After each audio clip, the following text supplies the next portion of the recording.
నేను చూడండి. కాకపోతే ఈ పదవి ఉన్నది చాలా మందితో కూర్చొని సామరస్యపూర్వకంగా ఎలా పరిష్కారం చేయాలి అన్నదే నా తపన. సో నేనేం చెప్పానంటే, ముఖ్యంగా నేను చెప్పింది ఏంటంటే, అసలు ఎంత పొల్యూషన్ జరుగుతుంది ఆ ఆడిట్ని ఒకసారి చేయమని చెప్పాం.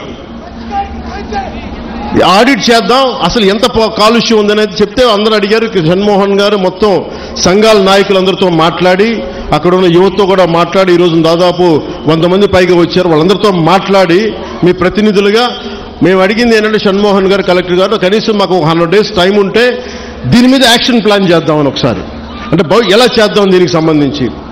ఎందుకంటే మీరు బోట్లు దెబ్బతినకూడదు, మీకు మీ వేటకి ఇబ్బంది పడకూడదని దీనికి ఏం చేయాలంటే ఒక ప్రాపర్ యాక్షన్ ప్లాను, ఒక 100 రోజుల సమయం అని అడిగాం.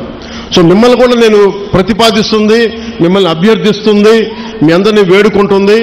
మాకు కనీసం ఒక 100 రోజుల సమయం కనుక మీరు ఇస్తే దీనికి ఒక రోడ్ మ్యాప్, ఒక ప్లాన్ క్రియేట్ చేసి మీ ముందు పెట్టి, మీ అందరి అనుమతితోటే మనకి ఉపాధి అవకాశాలు ఉంటూనే మనకి కాలుష్యాన్ని ఎలా నివారించాలి అన్న దాని మీద నా ప్రణాళికకి నాకు కనీసం ఒక 100 రోజుల సమయం కావాలి. ఆ 100 రోజుల సమయాన్ని మిమ్మల్ని ఇమ్మని నేను ఆర్జించడానికే నేను ఈరోజు మీ ముందుకు వచ్చాను. నాకు ఒక 3 నెలల నుంచి 100 రోజుల సమయం కావాలి. సో మీరు ఆ 100 రోజుల్లోపు నేను ఒక రోడ్ మ్యాప్, ఒక పరిష్కార మార్గం, అవసరమైతే దీన్ని క్యాబినెట్లో మాట్లాడతాం, లేదంటే అసెంబ్లీలో కూడా మాట్లాడి మీకు న్యాయం జరిగేలాగా నేను ముందుకు తీసుకెళ్తాను. మీ అందరికీ నేను మనస్ఫూర్తిగా మీకు తెలియజేసుకున్నాను. సో నాకు 3 నెలల సమయం మిమ్మల్ని, ఇది ప్రజాస్వామ్యం, నేను 4 గోడల మధ్య కూర్చొని నేను అడగట్లా.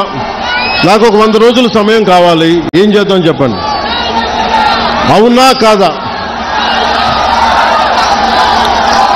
100 రోజుల సమయం ఇస్తున్నారా? నాకు ఇస్తున్నారా? 100 రోజుల సమయం ఇస్తున్నారా లేదా నాకు చెప్పాలి. అలా కుదరదు నాకు.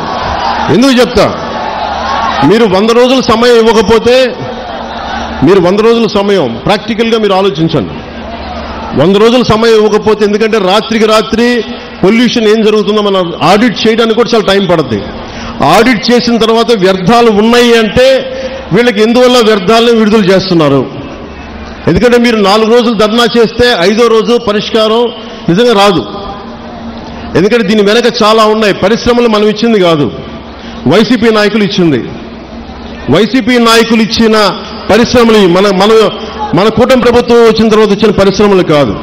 సో అందుకని అలా అని చెప్పి వాళ్ళలాగా భయపెట్టి, పారిశ్రామికవేత్తలను భయపెట్టి పారిపోతే అది దేశపరంగా ఇంకోలాంటి సంకేతాలు వెళ్తాయి, అదో ఇంకో సమస్య ప్రారంభమవుద్ది.